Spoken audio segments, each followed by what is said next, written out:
हाय मित्रांनो, तर कसे आहात? आज आहे माझ्या चॅलेंजचा डे 20. चला मित्रांनो, ब्लॉग सुरू करूया. तर दुपारी आम्ही झालो होतो रेडी, कारण की आज आम्हाला जायचं होतं मम्मीच्या मावशीकडे. तर जाता जाता आम्हाला दिसले संत्रे, तर मग आम्ही संत्रे आणि टरबूज घेतला आणि आम्ही निघालो मावशीकडे जायला, कारण की बाबांना बरं नव्हतं वाटत. तर यंश उठला होता आणि मग आम्ही पोचलो होतो. आणि मग मामांनी रिक्षा लावली आणि मामा बोलतो, जा तुम्ही वरती, मी येतो. आणि मग आम्ही गेलो घरी. घरात गेल्यावर माझी मम्मी आणि तिची मावशी दोघं गप्पा मारायला लागल्या.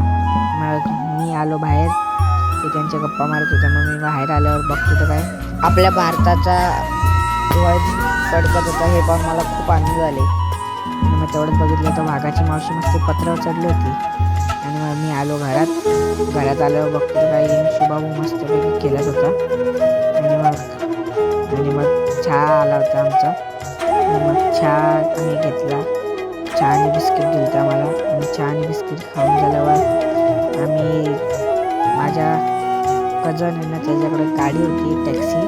मग मी जरा तिच्यासोबत खेळलो. आणि मग किचनमध्ये गेल्यावर बघतो तर काय आमची जेवणाची सोय चालू होती. तोपर्यंत आम्ही पकडापकड खेळून झाल्यावर शुभाबू झोपला होता.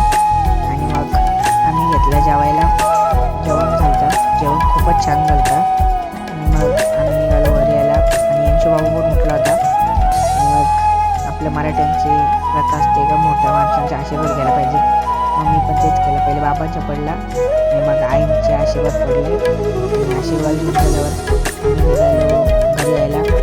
मग मामाने गाडी काढली आणि मग आम्ही मावशी सर्वांना बाय केल्या आणि निघालो घरी यायला. आणि मग मामा फुल स्पीडला गाडी चालवत होता. आणि आम्ही आमच्या इथं आलो. बघ तुला काय खूप गर्दी होती, कारण की लग्न होतं कोणाचं तरी. आणि मग आम्ही आलो घरी. मित्रांनो, आजचा ब्लॉग इथं थांबवत नाही. हा ब्लॉग आवडला असेल तर लाईक, शेअर, सबस्क्राईब करायला विसरू नका. बाय बाय, भेटूया पुढच्या ब्लॉग.